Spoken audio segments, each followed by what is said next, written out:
Hello student, मैं दीक्षा। स्वागत है आपका आपके अपने यूट्यूब चैनल में। हम पढ़ रहे हैं जून 2023 के करंट अफेयर को। इस करंट अफेयर श्रृंखला के अंतर्गत अभी तक हमने 4 मेजर टॉपिक को कंप्लीट कर लिया है। हमारा 5वां मेजर टॉपिक है इन्वायरमेंट। इन्वायरमेंट से संदर्भ में अभी तक हमने पार्ट फर्स्ट में शहरी बाढ़ तक के टॉपिक को फिनिश किया। अब आगे के टॉपिक को पार्ट सेकंड में कवर अप करते हैं और आज के टॉपिक से स्टार्ट करते हैं। पहला टॉपिक आज का आता है आग लगने की घटनाओं के संदर्भ में क्या समसाम की घटना रही, इससे संबंधित क्या मुद्दे रहे, सबके बारे में विस्तृत में परिचर्चा करते हैं। देखते हैं कि हाल ही में भारत एक घनी आबादी वाले शहरी क्षेत्रों में भीड़भाड़ वाले तंग बाजारों, कारखानों, झुग्गियों, आवासीय भवनों, सार्वजनिक परिवहन प्रणालियों में अक्सर आग लगने की घटनाएं देखी जाती है। इससे व्यापक और जनजीवन की विनाश और जनजीवन की संपत्ति की हानि भी होती है। आग लगने की घटनाओं के संदर्भ में देखें कि हाल ही में 2023 में सिकंदराबाद, हैदराबाद में वाणिज्यिक परिषद में लगी आग, करोल बाग, दिल्ली के होटल में लगी आग 2019 में और नई दिल्ली के उपहार सिनेमा हॉल में लगी आग 1997 की इत्यादि की घटनाओं के संदर्भ में हम देखते हैं। अग्नि जोखिम प्रबंधन वर्तमान में चुनौतियों के संदर्भ में देखते हैं कि इससे संदर्भ में क्या क्या चुनौतियां हैं। कि नगर प्रशासन ने अधिकारियों द्वारा अग्नि सुरक्षा मानदंडों और भवन निर्माण से संबंधित उपनियमों के कार्यान्वयन में ढिलाई की निम्नलिखित समस्याएं उत्पन्न हो रही है। पहली आती है अनाधिकृत निर्माण में वृद्धि, दूसरी आती है नियमित निगरानी और निरीक्षण में कमी, तीसरी आती है बेकार हो चुकी अग्नि सुरक्षा उपकरणों का नहीं बदलना, और चौथी आती है असुरक्षित और कम गुणवत्ता वाले फिक्चर्स का उपयोग आदि। इसके संदर्भ में अग्नि जोखिम के संदर्भ में वर्तमान में चुनौतियां हैं। नियमों में एकरूपता का अभाव और अग्नि सुरक्षा मानदंडों को पूर्ण रूप से लागू न करना, जैसे कि कुछ राज्यों में अग्नि सुरक्षा मानदंडों की इमारत की ऊंचाई पर निर्भर करते हैं। स्थानीय निकायों के पास क्षमता और संसाधनों की कमी होती है तथा अवसंरचना संबंधी खामियां, जैसे घनी आबादी वाले क्षेत्रों में गलियों के सक्रिय होने के कारण फायर ब्रिगेड सेवाएं घटनास्थल तक नहीं पहुंच पाती हैं। आग लगने की घटनाओं से निपटने के लिए प्रभावी सुरक्षा उपाय करने से संबंध में नागरिकों में लापरवाही और जागरूकता की कमी देखने को मिलती है। अब देखते हैं कि भारत में अग्नि सुरक्षा से संबंधित नियमों के बारे में कि भारत में जो आग लगने की घटनाएं होती हैं उसके संदर्भ में कुछ नियम बनाए गए हैं कि नहीं बनाए गए। तो सबसे पहले भारत के संदर्भ में नियम को देखते हैं कि सबसे पहले संशोधित मॉडल फायर बिल 2019 का उद्देश्य क्या है कि यह अग्निशमन और तात्कालीन सेवाओं के रखरखाव के लिए राज्यों को एक समान कानून लागू करता है।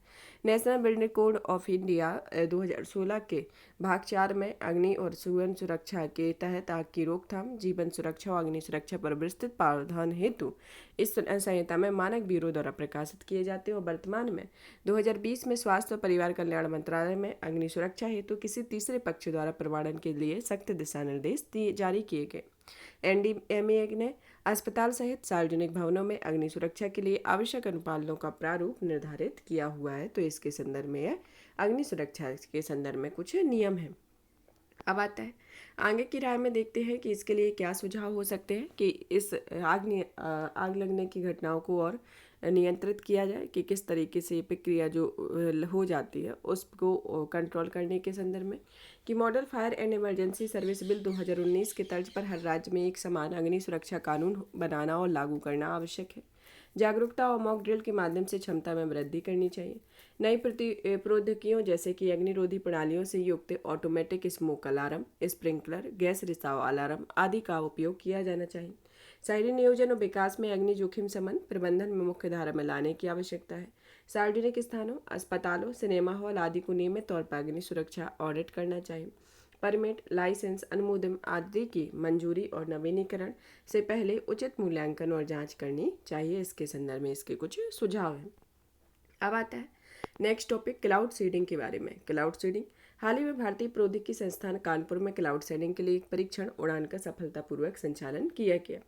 कि जानते हैं क्लाउड सीडिंग के बारे में कि क्लाउड सीडिंग होता क्या।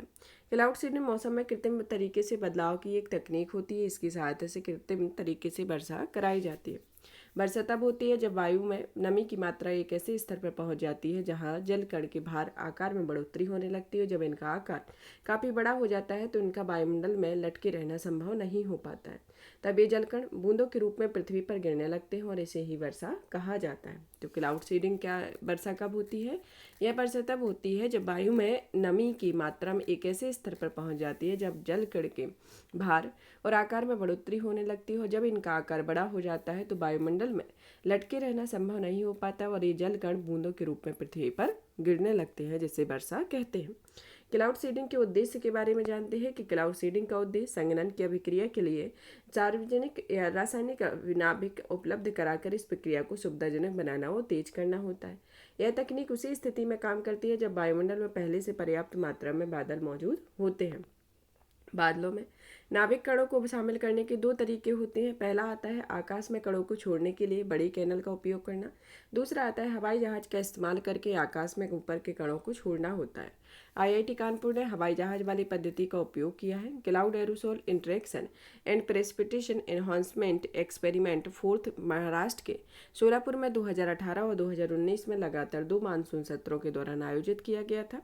क्लाउड सीडिंग के मुख्य रूप से 8 रसायनों का उपयोग किया जाता है, जिसमें आता है सिल्वर आयोडाइड, शुष्क वर्ग, potassium iodide, propane, calcium carbide, ammonium nitrate, sodium chloride यौगिक इसके संदर्भ में इसके प्रमुख है और रासायनिक उपयोग है। अब आता है क्लाउड सीडिंग के लाभ के बारे में। पहला आता है सूखा प्रबंधन। सूखा प्रबंधन के संदर्भ में देखें कि क्लाउड सीडिंग तकनीकी सूखा प्रभावित क्षेत्रों के लिए उपयोगी है। यह भारतीय मौसम विज्ञान विभाग के अनुसार भारत में 87% जिले सूखे की चपेट में हैं। हवाई अड्डों पर कोहरे का साफ आना कि कोहरे के मौसम के दौरान दृश्यता कम होने के कारण कई उड़ानें प्रभावित होती हैं। इस स्थिति में क्लाउड सीडिंग तकनीक दृश्यता में सुधार करके इस समस्या का समाधान कर सकती है।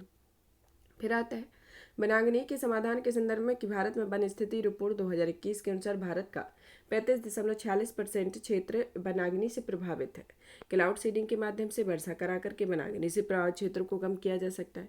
ओलावृष्टि में रोकने में सहायक के संदर्भ में कि जब क्लाउड सीडिंग तीव्र गति से कराई जाती है तो ओलों का विकास बादल के निचले स्तर पर होता है और जहाँ जल की मात्रा कम होती है वहाँ ऊपर उठती हुई आर्द्र वायु भी प्रबल होती है। अन्य स्थानों पर वर्षण को संभव बनाना कि क्लाउड सीडिंग के जरिए आवश्यकता के आधार पर बादलों को अन्य क्षेत्रों की ओर भी मोड़ा जाता है। जैसे उदाहरण के लिए 2018 में ओलंपिक उद्घाटन समारोह को वर्षा के व्यवधान के बचाने के लिए इस तकनीक का उपयोग किया गया था। और जल की उपलब्धता में सुधार के संदर्भ में देखते हैं कि इसमें क्लाउड सीडिंग से देश भर में वर्षा को वितरित करने में मदद मिलेगी तथा इस तरह की यह तकनीक जलभृतों तथा पुनर्भरण में सहायक साबित हो सकती है। अब आता है कि क्लाउड सीडिंग किस तरीके से होता है कि इसमें एक एयरक्राफ्ट सिल्वर आयोडाइड या अन्य पदार्थ जो वायुमंडल में इंजेक्ट करता है। फिर जो दूसरा होता है ये सिल्वर आयोडाइड की ये कण है। इसमें ये रसायन संघनन हेतु सतह के रूप में काम करने वाले कणों के रूप में कार्य करते हैं और इस प्रकार संघनन में से जल की बूंदें निर्मित होती हैं। संघनन से बनी जल की बूंदें पर्याप्त मात्रा में इतनी बड़ी हो जाती हैं कि वर्षा के रूप में नीचे गिरने लगती हैं। तो इस तरीके से प्रक्रिया क्लाउड सीडिंग की होती है। और इसके दो तरीके देखे हैं कि पहला होता है कि इसका बादलों के नाभिक कणों को शामिल करने की कि एक तो आकाश के कणों को छोड़ने के लिए बड़ी कैनल का उपयोग करना और दूसरा हवाई जहाज का इस्तेमाल करके आकाश में ऊपर से कणों को छोड़ना। इसकी 2 टेक्निक है और इसके 8 रसायनों का उपयोग किया जाता है। कौन कौन से? सिल्वर आयोडाइड, शुष्क वर्ग, potassium iodide, propane, calcium carbide, ammonium nitrate, sodium chloride, urea यौगिक होते हैं। क्लाउड सीडिंग के लाभ देखें जैसे सूखा प्रबंधन में, हवाई अड्डों पर कोहरा साफ करने में, वनाग्नि के समाधान में और ओलावृष्टि को रोकने में, अन्य स्थानों पर वर्षण को संभव बनाना और जल की उपलब्धता में सुधार के लिए।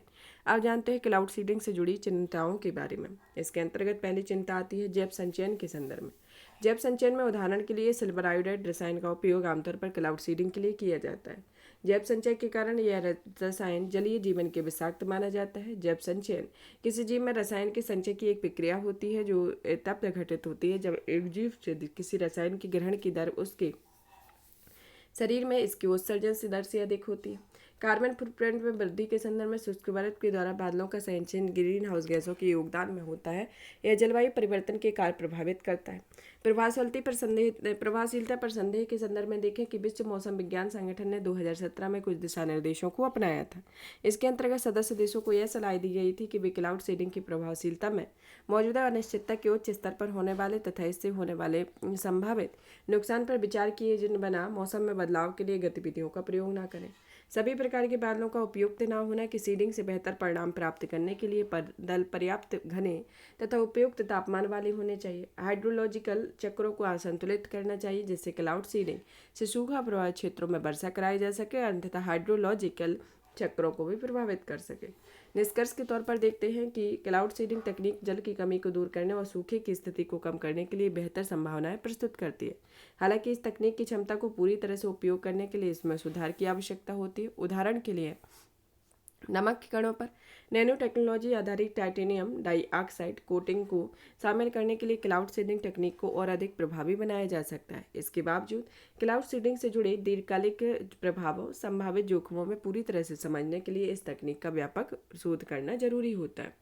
आप जानते हैं इससे संबंधित सुर्खियों के बारे में। पहली आती है संयुक्त राष्ट्र में खुले समुद्र पर संधि के संदर्भ में। कि खुले समुद्र पर संधि को राष्ट्रीय क्षेत्राधिकार के परे क्षेत्रों के समुद्री जैव विविधता पर अंतर सरकारी सम्मेलन अपनाया गया है, जिसका उद्देश्य वर्तमान और भविष्य की पीढ़ियों में महासागरों के संरक्षण और दायित्व ग्रहण करना होता है। इस संयुक्त राष्ट्र समुद्री कानून अभिसमय के फ्रेमवर्क के तहत अपनाया गया है। यह संधि कानूनी रूप से बाध्यकारी होती है, लेकिन यह विश्व में 60 देशों के द्वारा इसकी पुष्टि के बाद ही लागू की गई है। संधि के मुख्य बिंदुओं पर नजर डालें कि इसमें पहला आता है कि इसमें लचीलेपन को मजबूत करने और प्रदूषणकर्ता द्वारा भुगतान का सिद्धांत तथा विवाद के निपटान से संबंधित प्रावधान शामिल करना होता है। इस संधि में पक्षकारों को अपने अधिकार से क्षेत्र से बाहर अपनी किसी भी निर्धारित गतिविधि के संभावित पर्यावरणीय प्रभाव का आकलन करना अनिवार्य होगा। यह संधि महासागर प्रबंधन के लिए एक एकीकृत दृष्टिकोण जैसे प्रावधानों के माध्यम से मार्गदर्शन प्रदान करती है और यह दृष्टिकोण जलवायु परिवर्तन के समुद्र के अम्लीकरण के प्रतिकूल प्रभावों से निपटने के लिए पारिस्थितिकी तंत्र के लचीलेपन को मजबूत बनाने पर बल देती है। इस संधि में निम्नलिखित को भी मान्यता दी गई है, जैसे पहला आता है देशज लोगों और स्थानीय समुदायों के अधिकार एवं पारंपरिक ज्ञान, दूसरा आता है वैज्ञानिक अनुसंधान की स्वतंत्रता और तीसरा आता है लाभों के उचित और समान बंटवारे की आवश्यकता। इस संधि का उद्देश्य अंतर्राष्ट्रीय जल क्षेत्र को बड़े पैमाने पर ऐसे समुद्री संरक्षित क्षेत्रों में स्थापित करना है जो खुले समुद्र में समुद्री जैव विविधता की रक्षा करेंगे और इससे संधि की शर्तों में अनुपालन तथा उन्हें लागू करने की निगरानी के लिए पक्षकारों के सम्मेलन के आयोजित करने की भी चर्चा करेंगे। अब आता है बॉन जलवायु बैठक के बारे में। हाल ही में बॉन जलवायु बैठक संपन्न हुई, जिसका आयोजन दुबई में प्रस्तावित COP28 बैठक के एजेंडा के तहत तैयार करने के लिए किया गया था। बैठक के दौरान मुख्य बिंदुओं पर नजर डालते हैं। पहला आता है इस दौरान ग्लोबल स्टॉक टेक के लिए एक मसौदा फ्रेमवर्क जारी किया गया। यह एक ऐसी प्रक्रिया होती है जिसका उद्देश्य जलवायु परिवर्तन के खिलाफ देशों की प्रगति का आकलन करना होता है। साथ ही इसके तहत जलवायु परिवर्तन के खिलाफ वैश्विक कार्रवाई को आगे बढ़ाने और तरीकों और साधनों का निर्धारण किया जाएगा। 2015 में पेरिस समझौते के अनुसार पहला ग्लोबल स्टॉकटेक COP28 को आयोजित किया गया। मिटिगेशन वर्क प्रोग्राम के बारे में। मिटिगेशन वर्क प्रोग्राम की शुरुआत 2021 में की गई थी, जो ग्लासगो में आयोजित COP26 में की गई थी, जिसका उद्देश्य जलवायु परिवर्तन के खिलाफ कार्रवाई को आगे बढ़ाने के लिए उत्सर्जन में कटौती पर ध्यान केंद्रित करना होता है। और विकासशील देशों की इस संदर्भ में यह शिकायत है कि विकसित देशों ने अभी तक उन्हें उत्सर्जन लक्ष्यों को प्राप्त करने के लिए वित्त और प्रौद्योगिकी को हस्तांतरित नहीं किया। आप जानते हैं हानि और क्षति के सिद्धांत को या लॉस एंड डैमेज प्रिंसिपल को, जिसे COP27 में अपनाया गया था। इस सिद्धांत के तहत वित्त पोषण किस तरह से किया जाएगा, इस बात को लेकर विकसित और विकासशील देशों के बीच मतभेद हुआ था। नई सामूहिक परिभाषित लक्ष्य को पेरिस जलवायु सम्मेलन 2015 में अपनाया गया था, जिसके तहत कहा गया था कि 2025 के पहले जलवायु वित्त पोषण के लिए सहमति व्यक्त की गई। हालांकि नए सामूहिक प्रमाणित लक्ष्य के अपने लक्ष्य के चूकने की पूरी संभावना है, जिसमें विकसित देश नए सामूहिक प्रमाणित लक्ष्य को लागू करने पर सहमत नहीं हुए थे और उन्होंने इसे सभी विकसित और विकासशील देशों के लिए सामूहिक लक्ष्य के रूप में घोषित करने की समय मांग भी की गई थी। आप जानते हैं संबंधित सुर्खियों में यह उम्मीद की जा रही है कि यूरोपीय निवेश बैंक इस वर्ष डेट फॉर नेचर स्वेप का समर्थन करेगा। और डेट फॉर नेचर स्वेप एक ऐसी व्यवस्था होती है जिसमें ऋणदाता देश में पर्यावरण संरक्षण में निवेश करने के बदले ऋण प्राप्त करने में और देशों के ऋण को पुनर्भुगतान में छूट देने और ऋण समाप्त करने के लिए करते हैं। अब आता है पेरिस वित्त सम्मेलन के बारे में। हाल ही में पेरिस में नई वैश्विक वित्त पोषण संधि पर एक शिखर सम्मेलन का आयोजन किया गया।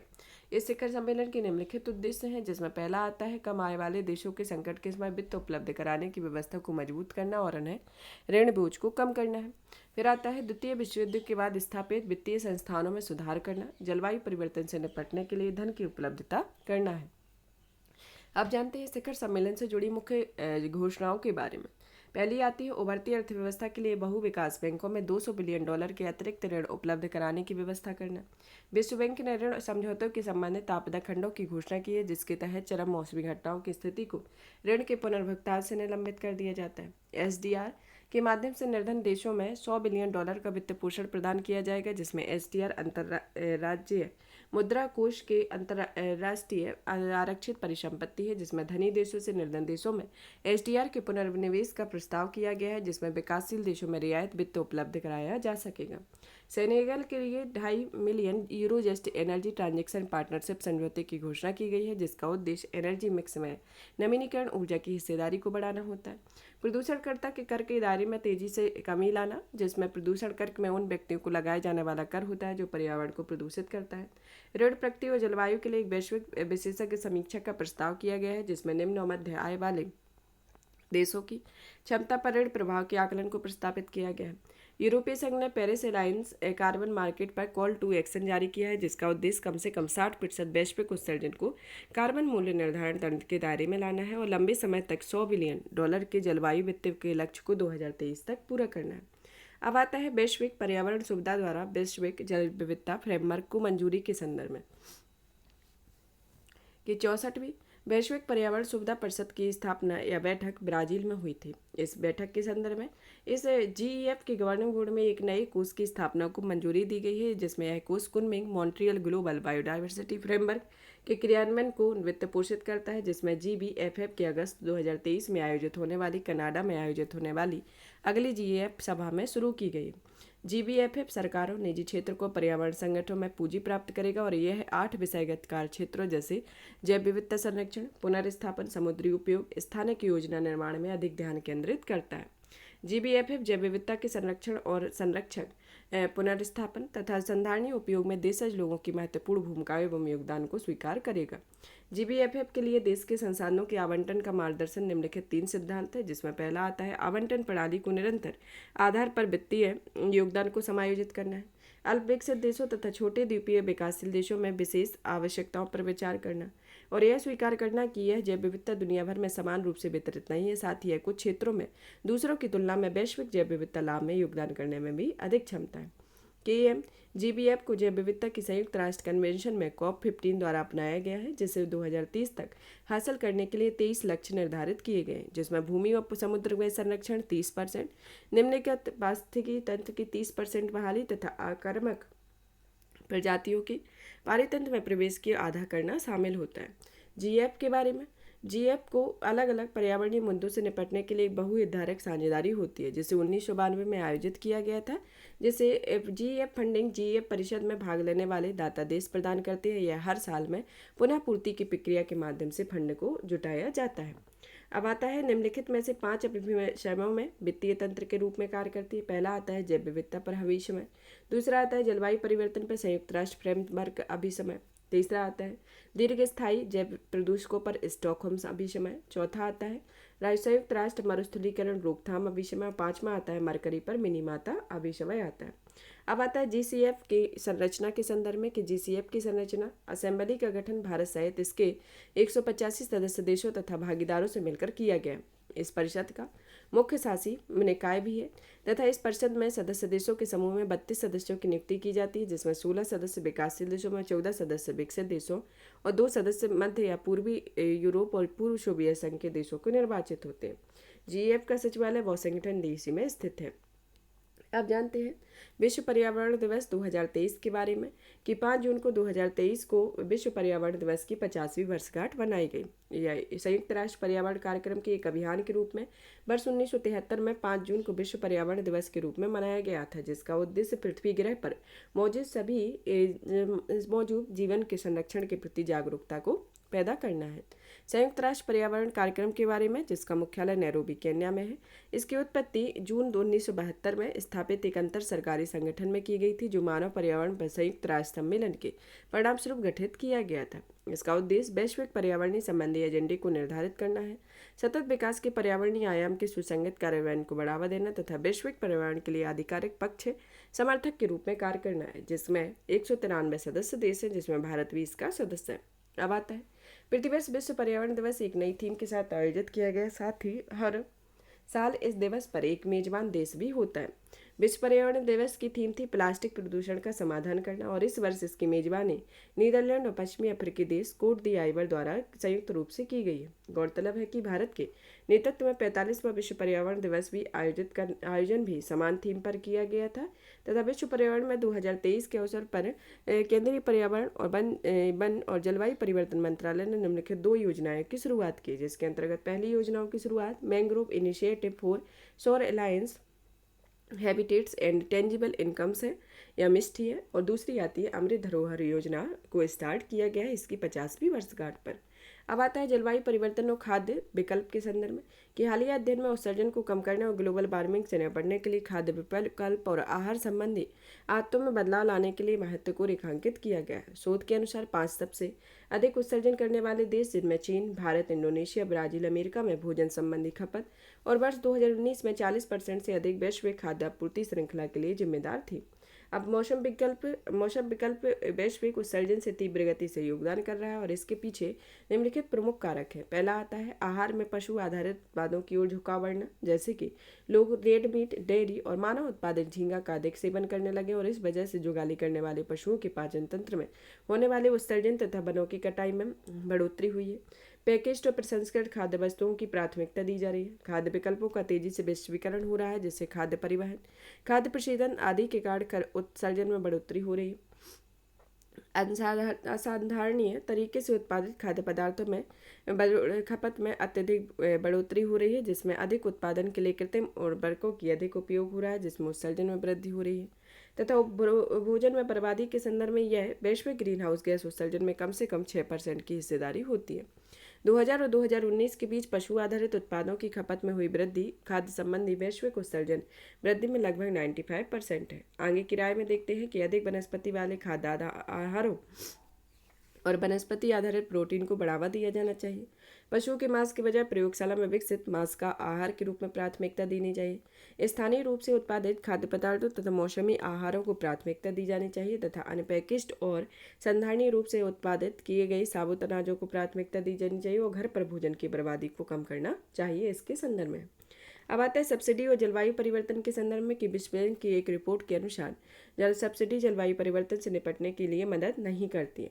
रिपोर्ट के मुख्य बिंदुओं पर नजर डालते हैं, जिसमें आता है कि इस रिपोर्ट में कृषि, मत्स्यन और जीवाश्म ईंधन क्षेत्रों को अप्रभावी रूप से सब्सिडी देने के लिए नकारात्मक परिणामों को रेखांकित किया गया है। इस रिपोर्ट में कहा गया है कि इस क्षेत्र में अप्रत्यक्ष तथा प्रत्यक्ष रूप से कई ट्रिलियन डॉलर में सब्सिडी प्रदान की जा रही है।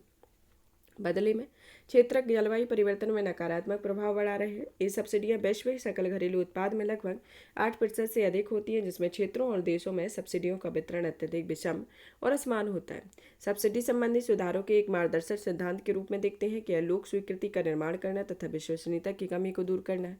दूसरा आता है प्रभावशीलता में सुधार लाने के लिए पूरक उपाय को लागू करना। सामाजिक सुरक्षा में क्षतिपूर्ति के माध्यम से अल्पकालिक मूल्य आघातों को कम करना होता है।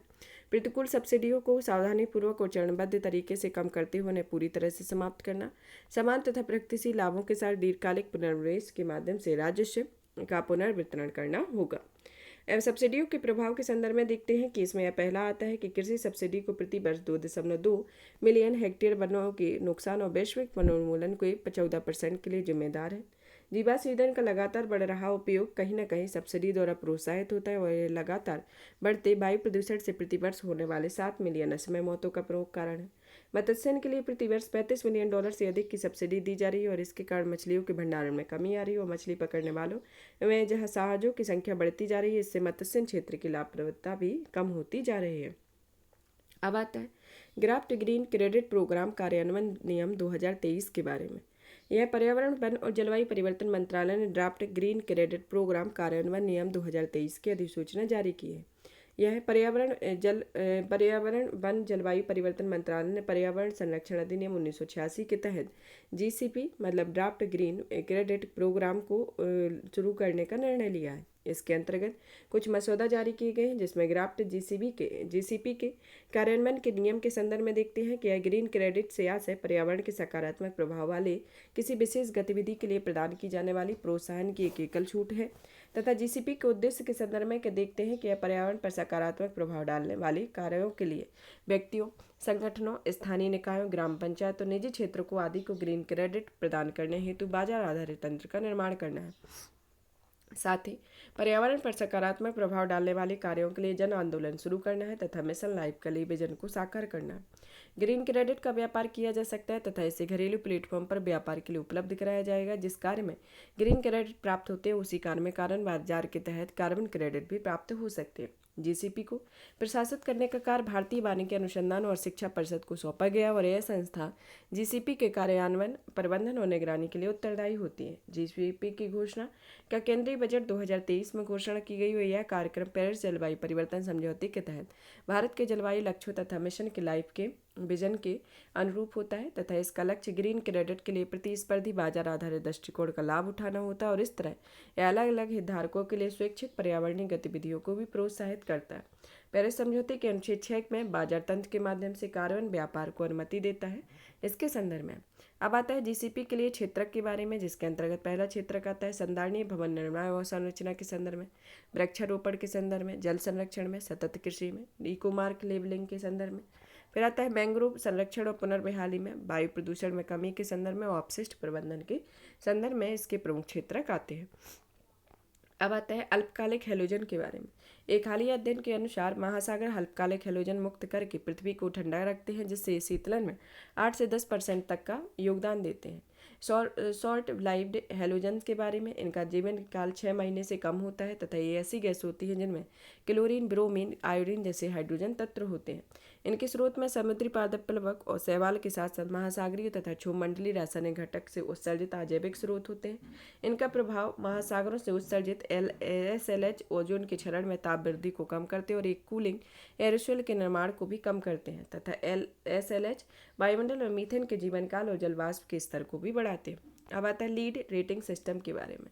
भारत में लीड नेट जीरो प्रमाणन में अमेरिका और चीन को पीछे छोड़ दिया है। लीड रेटिंग सिस्टम स्वस्थ, दक्ष तथा निम्न कार्बन उत्सर्जन आधारित लागत प्रभावी हरित प्रभावों के लिए हरित भवनों के लिए एक फ्रेमवर्क प्रदान करता है। यह विश्व स्तर पर मान्यता प्राप्त प्रमाणन प्रणाली होती है जिसमें यूएस ग्रीन बिल्डिंग काउंसिल ने विकसित किया है। यह ग्रीन बिजनेस सर्टिफिकेट इनकॉर्पोरेशन द्वारा प्रशासित है और इसके तहत भवनों को 4 प्रमाण स्तरों पर मान्यता दी गई है, जिसमें 4 स्तर आते हैं। पहला आता है सर्टिफाइड सिल्वर, गोल्ड, प्लेटिनम आता है।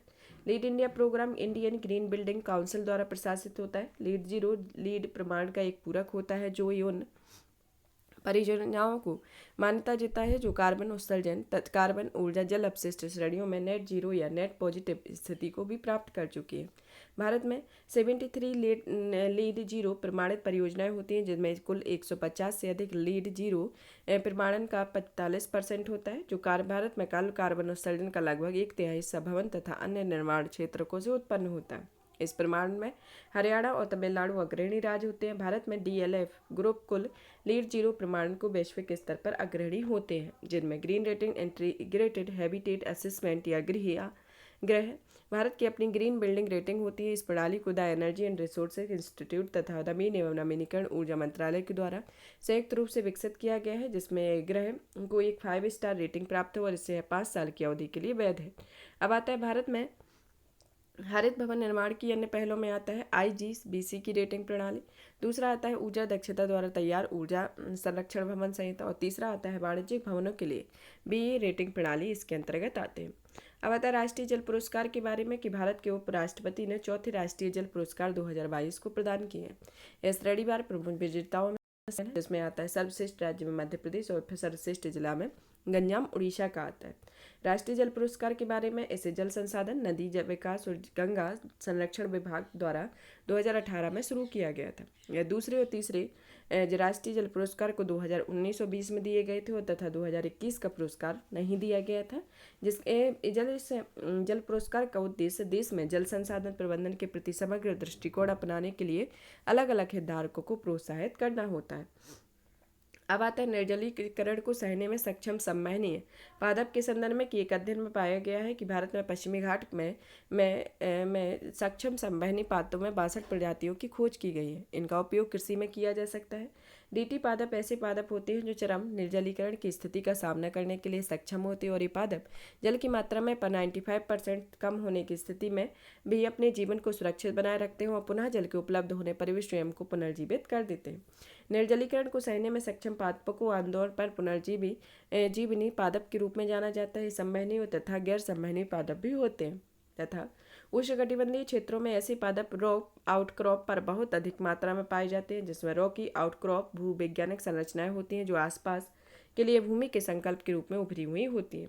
प्रोटोस्टेरॉइड बायोटा के बारे में हाल ही के अध्ययन में पता चला है कि प्रोटोस्टेरा बायोटा 1.6 अरब वर्ष पहले जल के नीचे दुनिया में रहा करते थे। ये सूक्ष्मजीव यूकैरियोटिक्स से संबंधित होते हैं जो पृथ्वी पर जीवन के विकास को स्रोत होते हैं। यूकैरियोटिक्स एकल कोशिकीय जीव बहुकोशिकीय जीव होते हैं जिनकी कोशिकाओं में एक केंद्रक व अन्य झिल्लीबद्ध कोशिकांग होते हैं। यूकैरियोटिक्स में आधुनिक रूपों में कवक पदार्थों तथा जानवरों के अलावा अमीबा जैसे एकल कोशिकीय जीव भी शामिल होते हैं। गिद्धों के लिए हानिकारक दवाओं के प्रतिबंध के बारे में कि औषधि तकनीकी सलाहकार बोर्ड में गिद्धों के लिए हानिकारक 2 अन्य दवाओं पर प्रतिबंध लगाने की सिफारिश की गई है, जिसमें औषधि तकनीकी सलाहकार बोर्ड ने गिद्धों के संरक्षण तथा पशुधन के उपचार में प्रयोग की जाने वाली 2 दवाओं निर्माण और बिक्री वितरण पर प्रतिबंध लगाने के लिए सहमति व्यक्त की है, जिसमें दवाएं हैं कैटोफोफेन एक्सिलोफेनाक आती हैं।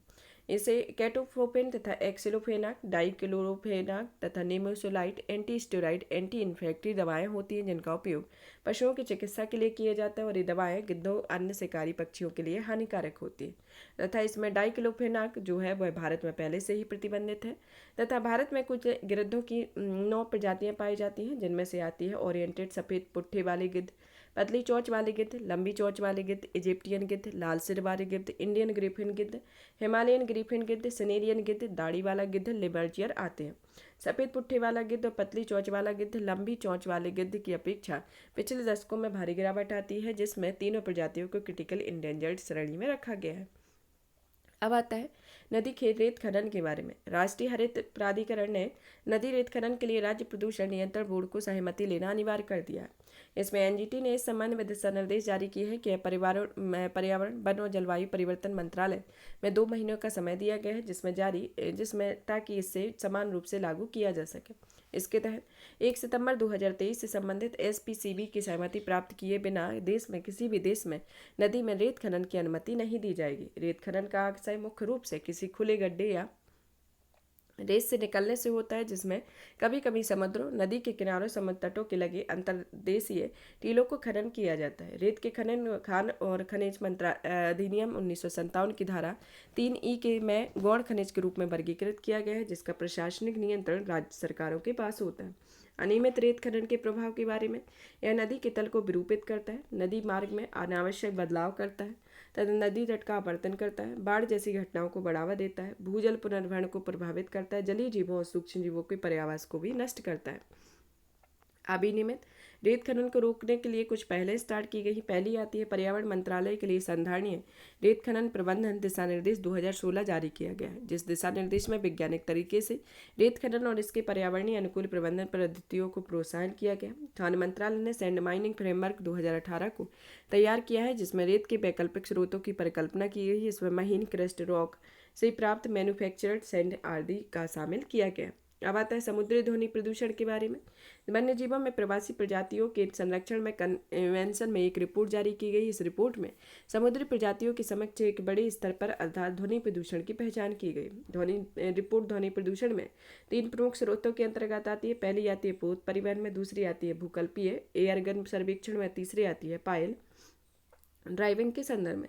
ध्वनि प्रदूषण को कम करने के लिए प्रस्तावित समाधान के संदर्भ में देखते हैं कि पहला आता है कि जहाज के डिजाइन और प्रोपेलर प्रौद्योगिकी में परिवर्तन तथा परिचालन स्थितियों में सुधार करना।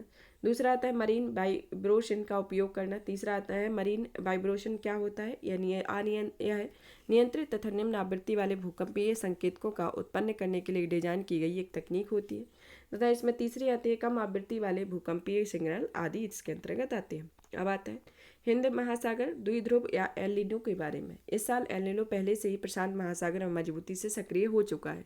इसके बावजूद कई मौसम विज्ञान एजेंसियों ने एक धनात्मक आईओडी विकसित होने की संभावना प्रकट की है।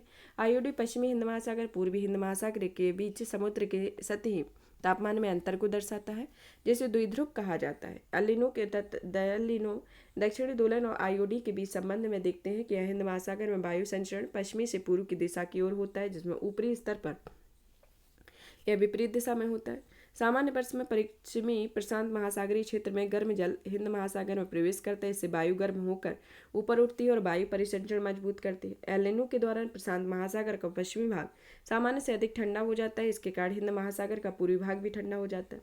धनात्मक आईओडी के निर्माण में मदद मिलती है जब पूर्वी हिंद महासागर की तुलना में पश्चिमी हिंद महासागर में बहुत अधिक गर्म हो जाता है, जिससे धनात्मक आईओडी कहते हैं। इसी प्रकार ऋणात्मक आईओडी लालिन्यता से संबंधित होता है और शोधकर्ताओं का मानना है कि यह एनसो जैसी बाहरी कारक भी आईओडी को ट्रिगर कर सकते हैं, लेकिन कई बार यह स्थानीय परिसंचरण के कारण भी होता है। धनात्मक आईओडी की अफ्रीकी तंत्र तथा भारतीय उपमहाद्वीप में वर्षा होने से मदद मिलती है, जबकि पूर्वी हिंद महासागर में से लगे क्षेत्रों में कम वर्षा होती है तथा ऋणात्मक आईओडी की दशा में इसकी स्थिति ठीक विपरीत होती है। इसके संदर्भ में इसमें इंडियन ओशियन डाइपोल को दिखाया गया है, जिसमें यह इंडिया से वार्मर देन जो नॉर्मल है इस तरीके से इंक्रीज होता है। इंक्रीज कन्वेंशन को दिखाया गया, यह इस प्रक्रिया जो है उसमें पॉजिटिव फेज में दिखाई गई है।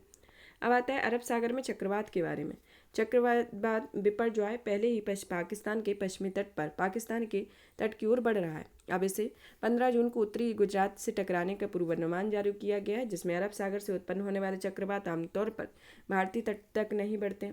इसमें 75% से अधिक चक्रवात उत्तर या उत्तर पश्चिम की ओर बढ़ते हुए पाकिस्तान, ईरान और ओमान तट पर पहुंचते हैं। इसमें हालिया अध्ययन में 2001 और 2019 के अवधि में अरब सागर में आने वाले चक्रवाती तूफान की आवृत्ति में 52% की वृद्धि हुई है। इसके कारण भारत का पश्चिमी तट भी अधिक संवेदनशील हो गया। अरब सागर में चक्रवाती तूफानों में होने वाली वृद्धि के निम्नलिखित कारण है। पहला आता है अरब सागर में समुद्र के सतही जल और गहरे जल दोनों के तापमान में वृद्धि होती है। बढ़ता तापमान चक्रवातों को अधिक प्रबल बनाने में बहुत अनुकूल होता है, जिससे चक्रवात लंबी अवधि तक शक्तिशाली बने रहते हैं। एल नीनो मॉडिफाई परियोजना की आवृत्ति में वृद्धि हो रही है, जिससे अरब सागर के चक्रवात निर्माण में अनुकूल परिस्थितियां बनी रहती हैं। अब जानते हैं एल नीनो मॉडिफाई के कारण मध्य प्रशांत क्षेत्र में उष्ण आर्द्र तथा पूर्वी तथा पश्चिमी प्रशांत क्षेत्र में शुष्क शीत परिस्थितियां निर्मित होती हैं। जम्मू कश्मीर और लद्दाख में भूकंप के संदर्भ में कि जम्मू कश्मीर और लद्दाख में 24 घंटे में एक भीतर कम तीव्रता के कई भूकंप दर्ज किए गए। भारतीय प्लेट की यूरेशियन प्लेट के साथ विवर्तकीय गतिविधियों के कारण हिमालयी क्षेत्र भूकंप के प्रति अधिक सुदृढ़ हो गया था। भारतीय प्लेट उत्तर तथा उत्तर पूर्वी दिशा में यूरेशियन प्लेट के नीचे चली गई तथा हिमालय के दक्षिण में निम्नलिखित प्रमुख यूनिट्स होती हैं, जिसमें पहली आती है मेन सेंट्रल थ्रस्ट, दूसरी आती है मेन बाउंड्री थ्रस्ट, तीसरी आती है हिमालयन फ्रंटल थ्रस्ट या मेन फ्रंटल थ्रस्ट होती है। मेन सेंट्रल थ्रस्ट इन सब में सबसे ऊंचाई पर स्थित होती है, जो सबसे पुराना भ्रंश है, जिसमें उत्तर पश्चिम तथा दक्षिण पूर्व में फैला हुआ उत्तर की ओर क्षेपित भ्रंश आता है, जो एमसीटी की विवर्तनिकी क्षेत्र महान लघु हिमालय के बीच स्थित होता है। एमबीटी लघु हिमालय और शिवालिक को अलग करता है। एचएफटी जो होता है वह सबसे दक्षिण में स्थित एक सबसे नया भ्रंश है। ये तीनों भ्रंश एक ही बेसल डिटैचमेंट प्लेन का हिस्सा होती हैं, जो बेसल डिटैचमेंट प्लेन के भूभौतिकीय भाषा में डिकोलमेंट कहा जाता है, जिसमें पहले ही मेन हिमालयन थ्रस्ट कहते हैं। वर्तमान में एमसीटी की तुलना में एमबीटी एचएफटी दोनों भ्रंशों को अधिक सक्रिय माना गया है और मध्य हिमालय में 700 किलोमीटर का खंड है, जहां एमएफटी में कई शताब्दियों से विखंडन की गई कई गतिविधियां नहीं होती, जिसे सेंट्रल सिस्मिक गैप भी कहा जाता है। अब आता है भूजल दोहन से पृथ्वी के अक्ष में झुकाव के संदर्भ में कि एक नए अध्ययन से पाया गया है कि 1993 से 2010 के बीच में नई भूजल निकासी में पृथ्वी को लगभग 80 सेंटीमीटर पूर्व की ओर झुका दिया गया। पृथ्वी की भौगोलिक उत्तरी और दक्षिणी ध्रुव पर ऐसे स्थानों की अवस्थिति है जहां इसकी धुरी सतह को काटती है। हालांकि यह निश्चित नहीं है कि पृथ्वी के द्रव्यमान वितरण में अंतर के कारण इसकी धुरी तथा ध्रुवों की अवस्थिति में बदलाव होता रहता है। संपूर्ण पृथ्वी परिसंचरित होने वाले जल के कारण पृथ्वी के द्रव्यमान का वितरण निर्धारित करती है। तो इसके संदर्भ में यहाँ पर हमारे एनवायरनमेंट से संबंधित टॉपिक सभी फिनिश होते हैं। नेक्स्ट क्लास में नेक्स्ट टॉपिक के साथ मिलेंगे और भी इसी तरीके की वीडियो को देखने के लिए चैनल को सब्सक्राइब करें, लाइक करें, ज़्यादा से ज़्यादा शेयर करें। धन्यवाद।